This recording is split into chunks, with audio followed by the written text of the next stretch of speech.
Dublin was exploding, for the want of a better word.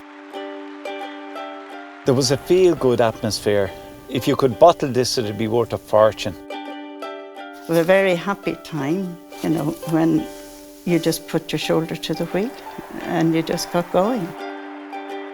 To do something of that scale in that time, looking back, I just can't believe it.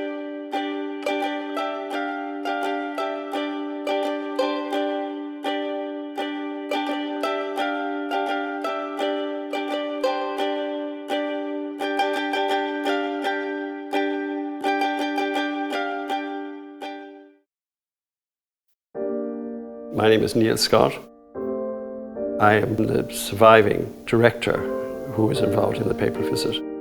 Ronnie Tallon was the director appointed by Archbishop Dermot Ryan.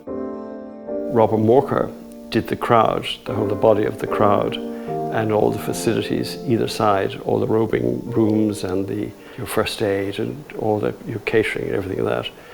And I had the least glamorous role, but probably the most miles to walk, was I was responsible for all the gates, the entrances, and all the routes to the Mass. It was a very exciting project. One brief was that anybody who came should be able to attend. We walked together to the site, this is Robin, Ron and myself, and we went to where the furthest people would be to get an idea. What was having worked out that if it's going to be 250,000 or million people, how far they're going to be away. And the far end of the thing was you'd need binoculars. It was, you know, minute. But for people to get a sense of being there, the altar and the altar area wants to have a very strong visual identity that you could focus. You wouldn't be seeing the Pope as a pinhead, but by doing the cross, which was an extremely strong visual statement, the array of banners, you know, behind, fluttering in the wind, very strong visual, the baldachinos and all that. By doing that you'd have a visual focus. We were instructed to design for 1.25 million, and we made provision overflow for another 250,000. The Rolling Stones had done a concert in Hyde Park and other venues of a similar size, which were very few to try and learn from them. But trying to compartment the crowd, to break them into different places, and they had a defined place to go to, was fundamental, because everybody, the natural tendency would be all to rush towards the altar. Ronnie designed the altar, the cross, and all the facilities around the altar. The cross, it wanted to be something that could be done very quickly, so it was steel. It's a mighty size, and it needed quite a structure.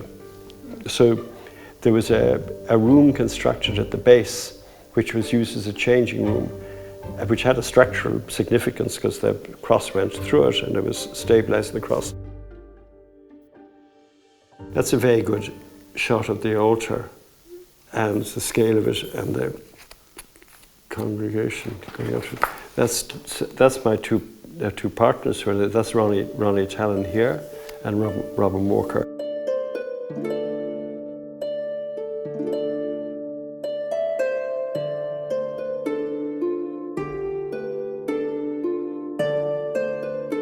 People worked as brilliantly as a team. You know, I don't ever remember any aggravation. Like, people weren't narky with one another. We didn't have the time to fall out. We had only time we had was to focus on what was happening. This was sent over to Mr. Mitchell, who was the accountant, and it's talking about donations given by people. And, you know, these were people who felt at the time they would like to donate a few extra money to the costs. And I see where some people gave £100, some people gave £150, others gave 15. You know, it's what they could afford.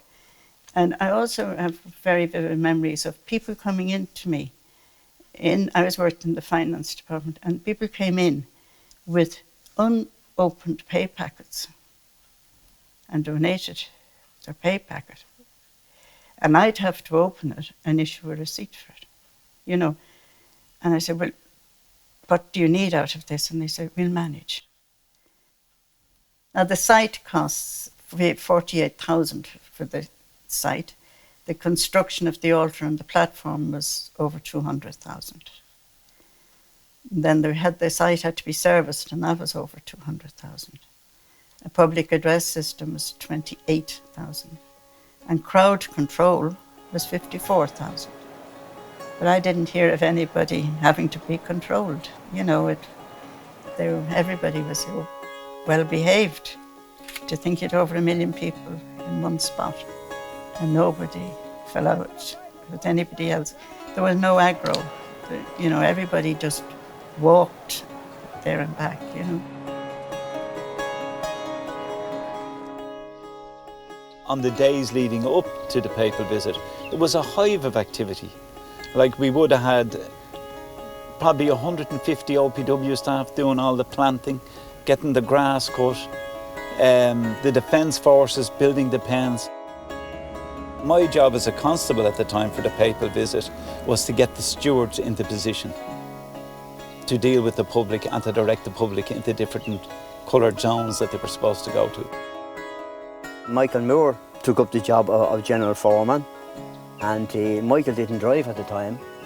So that's what I did. I brought Michael around for that, right up to him during that whole visit and that day. He drove all around this place. Oh, we put up miles and miles and miles every day. And we didn't see all the staff, all the work that had to be done.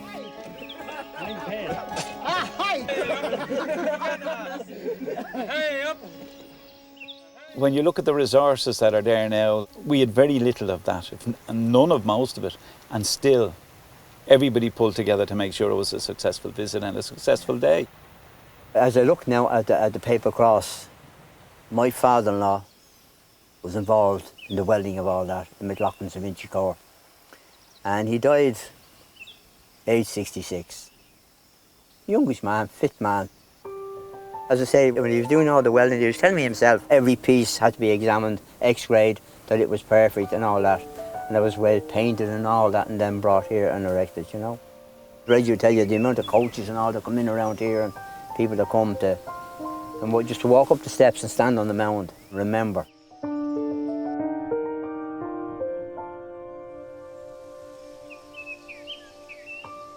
I was the foreman at McLaughlin's at the time, J&C, structural engineers. They were the biggest firm here at one time. I don't think we realised at the time that Dad was involved at the cross. You know, it's only in latter years we realised, and even now, sure, I'm only finding out bits and pieces about it. The hardest part was getting here, I say, then. Getting into the Phoenix Park? Yeah.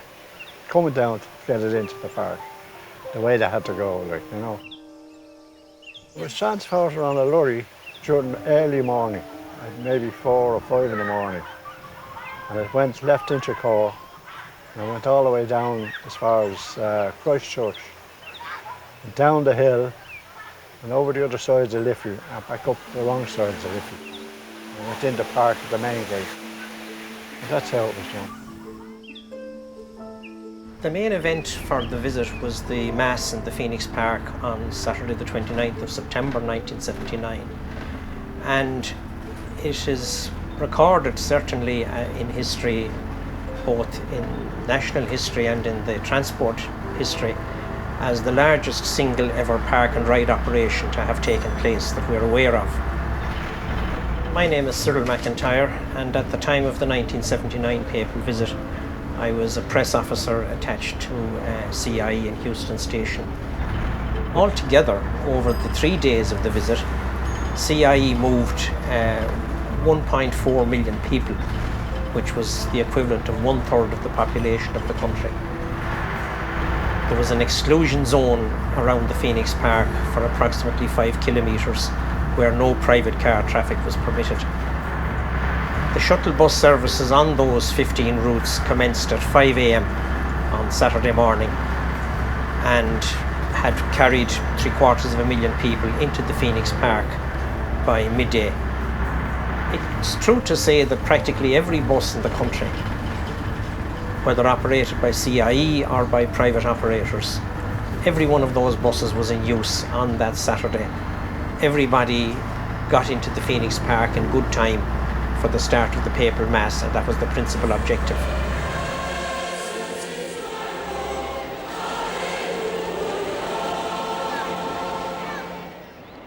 "30 miles out over the Irish Sea off Wexford, Air Corps jet fighters flanked the papal 747 St. Patrick, call sign Aer Lingus 1, to escort it into Dublin.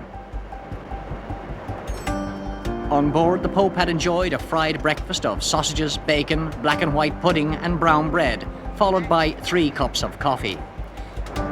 By now, the St. Patrick had swung in overland, making its way up along the River Liffey, deliberately detouring so that the Pope could wave to the vast congregation waiting in the Phoenix Park for him to celebrate Mass later. With the altar at the top of the picture and the crowd stretching across the park, the size of the gathering clearly impressed the papal party. When he flew over in the plane, it could have been Joe Dolan up in the plane, it could have been Jimmy O'Dea, it could have been anybody. But there was a feeling when the plane flew over, because it went over, there was the feeling of that. It was incredibly emotional, and it was like God was visiting.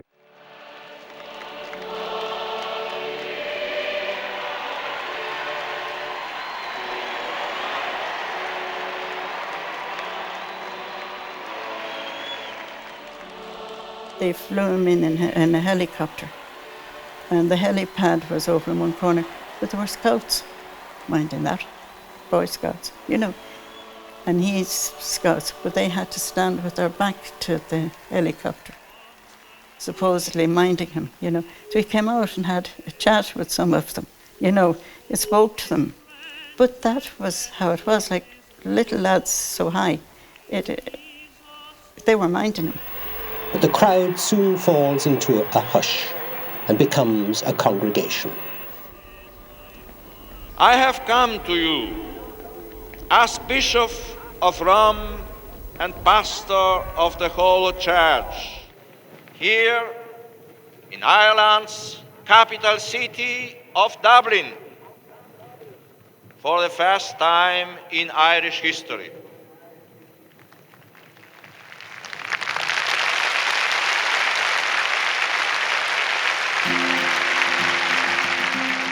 Everybody was in good form, flags waving, just as far as the eye could see. It was like, it was a sea of yellow flags waving.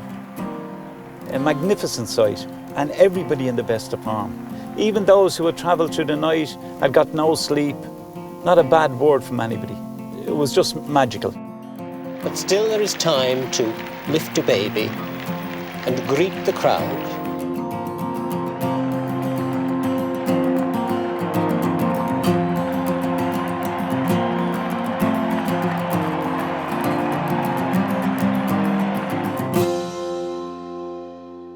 When Mass was over, the holy nuns who were at the Mass went up with big, big shears. Now, I mean, they weren't just little scissors, nothing nailed, big, and they cut the lumps out of the carpet.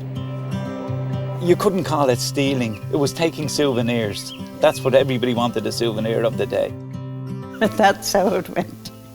It was, at least, I'm sure that many a convent has pieces still, and everybody was given a little bit of carpet as a memento.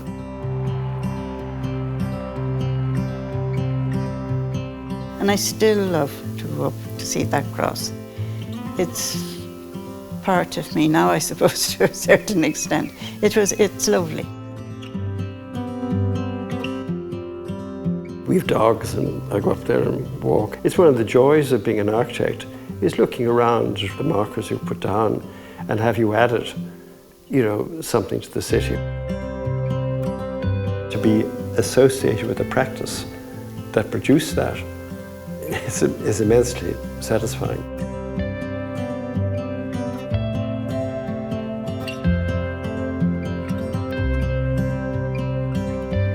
Believe it or not, Ali, I still have 7 of those plants off the papal altar over in my mother-in-law's garden. My God. Still looking healthy after all these years. Yeah. They were well blessed. They were blessed, of course Yes, they were, yes. yeah. Maybe that's a miracle as well. Well, yes, yeah.